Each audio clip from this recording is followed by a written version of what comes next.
This is the VOA Special English Education Report. The Obama administration says American schools should produce students who are college and career ready. What is the best way to do that? The National Center on Education and the Economy has some ideas.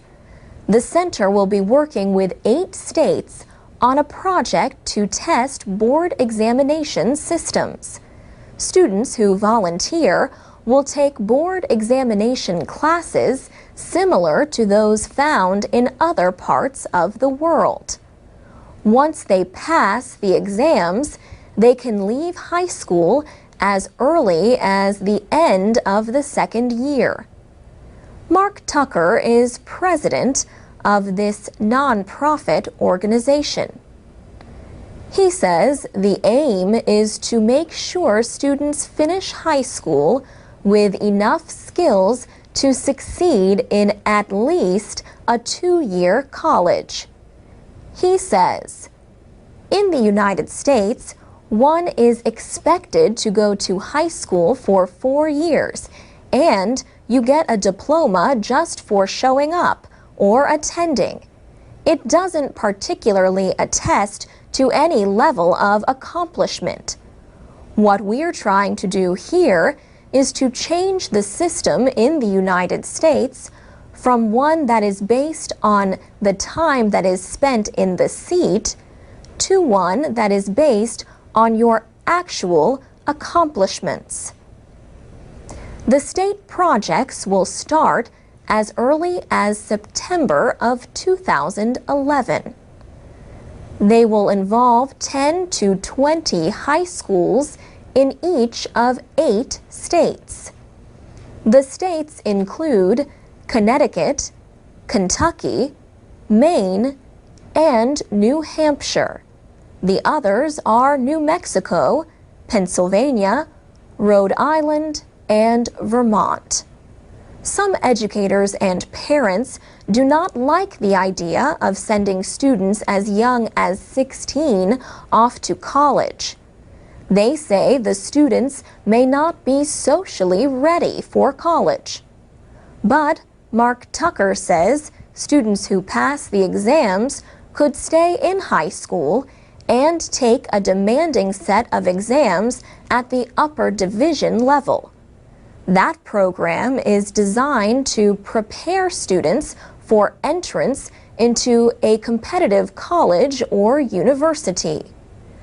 The Bill and Melinda Gates Foundation has provided more than $1 million to start the program.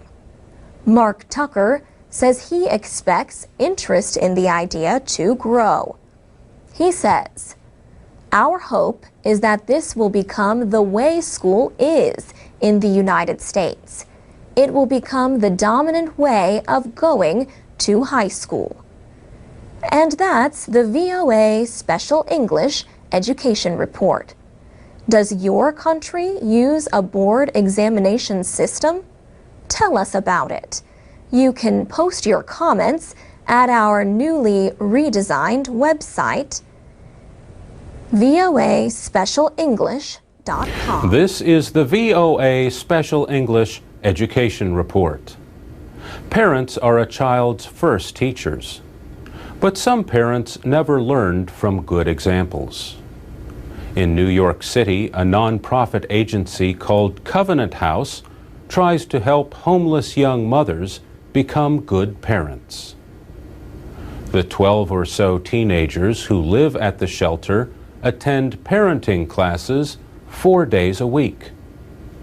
The class is called Mommy and Me. Teacher Dolores Clemens is a mother of 5 and a grandmother. She teaches basic skills, like how to give a baby a bath and how to dress a baby depending on the season. She remembers one student who learned from her mother not to pick up a crying baby. The mother said that would only make the child needy and overly demanding. Dolores Clemens told the student, "That's not true. You have to hold your baby. He is crying for a reason. If you never pick him up, he is going to keep crying. Pick your baby up. Cuddle your baby. Hug him. Dolores Clemens says her students also learn how to be good mothers by letting themselves be mothered. She said, "I'm doing something for them that never has been done for them before." Around 350 teenage mothers graduate from Covenant House's Mommy and Me class every year. Natasha is in class one day with her baby son. She lived on the streets. She is glad not only for the warmth and shelter of Covenant House, she is also glad for the help they offer in seeking a more secure life. She said, "They help you do your resume, your cover letter, and everything you need for a job interview. And they help you find a job." Some teenage mothers wish they could be children themselves again. 18-year-old Placida knows that feeling. She says being a mother is hard. She said, "You have to get up every 2 hours in the middle of the night, and you can't go out and say, 'I am going to buy this for myself.' No. I have to buy Pampers, clothes, and food." The World Health Organization says the United States has 41 births for every 1,000 girls age 15 to 19 per year. That is higher than other developed countries, as well as some developing ones. By comparison, Canada has 14 births for every 1,000 girls age 15 to 19, and Mexico has 82. And that's the VOA Special English Education Report. You can comment on this report at voaspecialenglish.com. I'm Alex Villarreal with the VOA Special English Education Report. Most American schools have boys and girls in the same classroom. But a public high school in the small rural town of Boonesboro, Maryland, offers a special program. Top students in the 9th and 10th grades can attend single-sex classes for math, science, English, and social studies. The aim is to help teenagers keep their mind on their work by keeping males and females apart. Rebecca Brown chooses the students for what Boonesboro High School calls the Academy.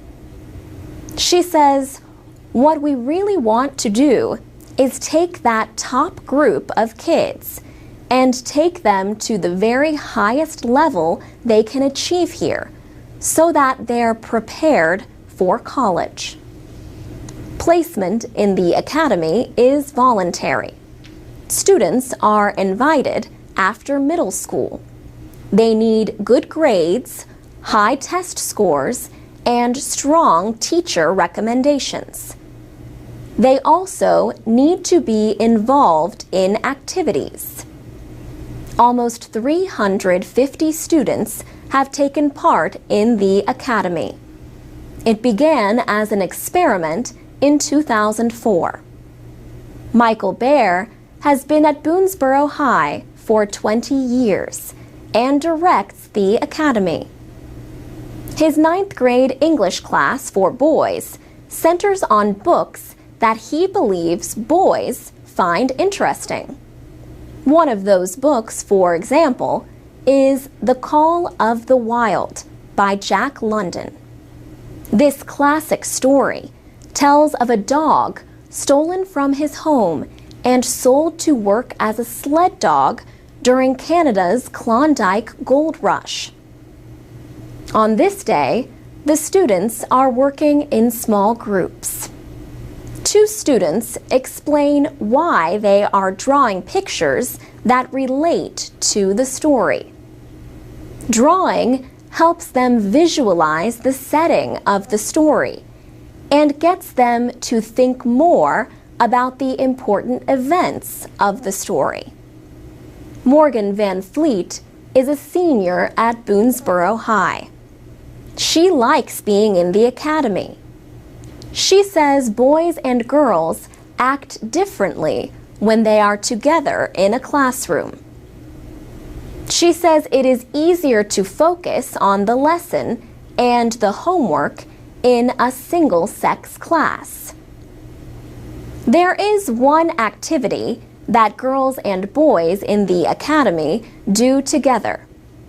At the end of the day, many of them stay and help tutor students who are having trouble in school. For VOA Special English, I'm Alex Villarreal. Tell us what you think about single-sex classes. You can comment on our website, voaspecialenglish.com. You can also find transcripts and MP3s of our programs. And you can find us on Facebook and Twitter at VOA Learning English. This is the VOA Special English Education Report. Today we answer a question from a listener in Brazil who wants to know about the United States Military Academy at West Point. West Point is a college for future Army officers. It has more than 4,000 students. The students are called cadets. The school is located about 80 kilometers north of New York City. West Point is the oldest continuously occupied military post in the United States. General George Washington built a fort there during the Revolutionary War. The aim was to protect the Hudson River from the British soldiers. He moved his headquarters to West Point in 1779 in the middle of the war. In 1802, President Thomas Jefferson signed legislation to establish the military academy at West Point. The education centered on civil engineering. West Point graduates designed many roads, bridges, harbors, and railways for the young nation. Today, math and science are still a large part of the education, but cadets can choose from almost 50 areas of study. If cadets major in the humanities, they must also take many classes in engineering. Not all the young men and women at West Point are American. This year, 58 are from other countries. As many as 60 cadets can be international students.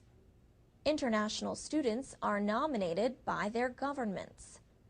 They must satisfy physical and educational requirements. They must also do well on the test of English as a foreign language. After graduation, they return home to serve in their nation's armed forces. Other services besides the Army also accept foreign students at their academies. Major Joe Sowers, a West Point public affairs officer, says information about the military academy is available through American embassies. He says the presence of international students at West Point serves a purpose for the Army. Major Sowers says cultural understanding is important for a modern-day officer. He says the American cadets begin the process of understanding that the world is bigger than their hometown and West Point and the United States of America. He says it is important for the cadets to establish relationships with those who come from different backgrounds. And that's the VOA Special English Education Report. You can learn more about higher education in the United States from our Foreign Student series at VOA Special English. This is the VOA Special English Education Report. In 2009, Special English website users began posting comments about our stories on our website. The education reports have received many of those comments. We began the year in the middle of our Foreign Student series. These were reports about how foreign students could attend a college or university in the United States. The report that received the most comments, 73, told how to qualify for free training at an American community college. The next highest number of comments was 49. They were about a report on services at American colleges that help foreign students adjust to studying in the United States. Close behind, with 48 comments, was a report about financial aid. 47 comments followed a story about college student grade expectations. And 46 people wrote in reaction to our guide to writing college papers. Other education stories included the deaths of college test preparation pioneer Stanley Kaplan and music educator Bess Lomax Hawes. We explained the work of school nurses. We had a report about what foreign exchange students thought about American high schools. We discussed the California Digital Textbook Program as well as the use of digital textbooks in general. We talked to education experts about teaching handwriting, choosing a college, and publishing research in medical journals. And we looked at the job market for American college graduates as well as for foreign students who finish their educations at American colleges. Now, we would like your help. Please write with suggestions or questions you would like us to answer about American education. We might be able to answer them on this program. In December, for example, we answered a question about educational technology. And we are preparing to answer a few other questions. One is about educator John Dewey. Another is about the United States Military Academy at West Point. Post your comments and questions on our website, voaspecialenglish.com. You can also find transcripts, MP3s, and podcasts of our programs, including our Foreign Student series. We look forward to hearing from you. And that's the VOA Special English Education Report.